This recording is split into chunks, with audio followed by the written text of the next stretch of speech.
Hey there everyone, hey, Andrew here with Sony, Central Regional Product Specialist for Sony ES. And today we're here to talk about calibration for the new line of Sony ES audio-video receivers. So I'm going to take you through the full calibration process of the receiver. We're going to look at how to measure out placements, how to go through the setup, and again a couple of tips and tricks to help you along the way. Okay, so the system we're going to be calibrating today is a 5.2.2 system. So I've got my two front towers, my center channel, two subs here in the front of the room. We've got two surround speakers here on the back wall, and then the ceiling we have two overhead speakers. So we're going to be calibrating all of this using the Digital Cinema Auto Calibration IX and the included Sony microphone stand and mic. So this is your microphone stand that's included with the all ES AVRs. It is a three-piece, some assembly required here, but it just simply snaps together. And you will see on the stand there are actually arrows here that point it towards the front of the room, and also nesting points here for the microphone. It is a wired microphone, so it will require possibly an extension. The included cord is 15 feet, but you can easily extend this using a stereo extension cable up to 100 feet, or if you need to go beyond 100 feet, I would recommend using an audio balun that will transmit that stereo signal. So let's set up the microphone stand on a tripod. So to connect the microphone to the receiver, simply plug in the front panel jack here on the front on the ES AVR. Okay, so we're going to start the calibration process. We can do this either through the web GUI, the front panel of the receiver, but I really recommend doing this through the on-screen GUI because it's going to give you a really easy walkthrough of how to set up the speakers. So let's take a look at the on-screen GUI here and get the setup going. But for calibration, we will go to our speaker settings, and then we will select our auto calibration. For our auto calibration, it is going to confirm all of our speaker locations, do our room measurements, and then optimize the room. After completing the wireless speaker optimization, we can continue through the wireless speakers. Now, if you have any wireless devices here in this space, it will locate those. I do have a subwoofer here, but we're not going to be using the wireless subwoofer, so we're just going to go and click on Next.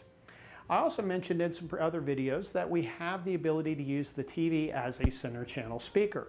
Now our surround backs can be either assigned as a surround back, a front B, a bi-amplification, or as a zone 2. We are then going to assign our height channels. Now this is a 5.2.2 system, so I do have one pair of height channels that we'll be using.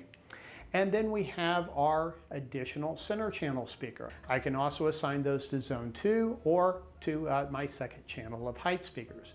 But 5.2.2, I'm not going to be using that system here today. So it starts with our speaker layout, and I really like the fact that we can kind of just expand on this system here and look at all of the different possible configurations. But in this system, we are going to be running a 5.1 of listener level speakers, or two fronts, or two surrounds, and our dual subwoofers. We are then going to go to our overhead speakers, whether it's a Dolby Atmos enabled speaker up on top of your mains, on top of your surrounds, a height channel, any place that your rear channels are or your height channels are going to be placed, we can easily accommodate for those options here.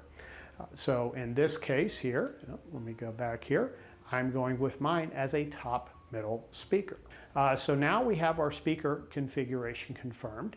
It will actually map it out on the back of the receiver, showing you where to connect each of these speakers. And as you highlight each speaker, it will show you the appropriate connection for each and every speaker, so you know exactly where to get everything connected. So the first measurement I'm going to enter is going to be the distance from the seating position here to the screen. The next measurement we're going to do is going to be our listening position height. We are then going to do our ceiling height, and we'll just simply make that change here on the receiver. We can then start the calibration process. It is going to save this information and start with the microphone portion of the calibration. And since we've already covered how to set up the microphone, where it plugs into the receiver, and how to position that microphone stand, we can go ahead and click Start. This portion you will want to be very quiet in the room. Now that we've measured that first location, we're going to move the microphone to the bottom position. In the top position, it's measuring the width of the room. We move the microphone to the bottom position to measure the depth of the room. It is then going to use all of these measurements together to do that full 360 spatial sound mapping of the room and determine all of our speaker locations. So with the measurements done, we can now save these positions here. Now we have the option of engaging our speaker relocation. And this is used if you cannot place your speakers all in the right location. As you can see from the on-screen, it actually gives me a visual of what it looks like if everything is not properly placed. And when we activate the speaker relocation, it will actually move the speakers within the virtual space to sound like they are more properly placed. This will also engage our phantom speakers. So if we're not using a separate set of surround back speakers, we can actually do additional channels of processing simulating those surround back speakers. So I am going to actually use type A, since we are running only a 5.1 system or a 5.2.2 system to give us the phantom surround backs. We then have our equalization settings here. With the EQ types, we have full flat, engineer, or front reference. Full flat, kind of as is described, is very, very flat response. Engineer is going to be that experience more like you're sitting at the editing console and listening to that engineer's point of view. And then front reference is actually the one that I typically prefer because it's going to help balance out the main speakers with the center channel speaker. We also have our active calibration matching, where it's going to bring all of the speakers together to make them all perform comparably.